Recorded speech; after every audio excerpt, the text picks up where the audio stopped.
మరొక ఉత్తరం చూద్దాం గురుగారు. సుధాకర్ గారు ఈమెయిల్ ద్వారా రాస్తున్నారు. ఉద్యోగ ప్రాప్తి కోసం ఏ దైవాన్ని ఆరాధించాలి, ఏ విధంగా ఆరాధించాలి? అందరికీ ఒక సులభోపాయం చెబుతాను. జీవితంలో ఉద్యోగం లేక బాధపడుతున్న వాళ్ళు, లేదా ఉద్యోగం వచ్చేది నిలబడక బాధపడుతున్న వాళ్ళు, లేదా హఠాత్తుగా ఉద్యోగం పోయిన వాళ్ళు, ఇటువంటి వాళ్ళు సంక్షిప్త రామాయణం పారాయణ చేయండి. సంక్షిప్త రామాయణం అనగా వాల్మీకి మహర్షి రాసిన రామాయణంలో బాలకాండలో ప్రథమ సర్గ. రామాయణం 24,000 శ్లోకాలు, 7 కాండములుగా ఉంది.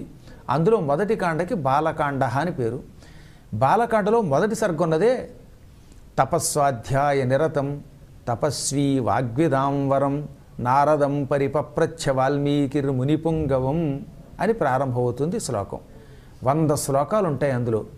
ఈ 40 రోజులు ఉదయం పూటే చెయ్యాలి. ఎందుకని? కోరికతో చేస్తున్నాం కనుక, ఉద్యోగం రావాలనే కోరికతో చేస్తున్నాం కనుక ఉదయం పూట చెయ్యాలి. రాముడి పటమో లేక సీతారామ లక్ష్మణులు ఉన్న విగ్రహాలు ఏదో ఒకటి పెట్టుకోండి. ఏమీ లేకపోతే మనస్సులో సీతారామ లక్ష్మణుల్ని భావించి ఊహించి ఈ పారాయణ చేయండి. పారాయణ చేశాక కుదిరితే తీపి నైవేద్యం పెట్టండి. ఆ నివేదన మీరు చుట్టుపక్కల వాళ్ళు ప్రసాదంగా తీసుకోండి. మగవాళ్ళు అయితే 40 రోజులు ఏకధాటిగా ఆపకుండా పారాయణ చేయాలి. మధ్యలో ఆపితే ఇది అంతగా పట్టివ్వదు. స్త్రీలకి బయట ఉండేటటువంటి ఒక యోగం ఉన్నది కనుక బహిష్టు కాలంలో 4 రోజులు ఆపి మళ్ళీ 5వ రోజు నుంచి కొనసాగిస్తే పారాయణ వారికి శుభ ఫలితం కలుగుతుంది.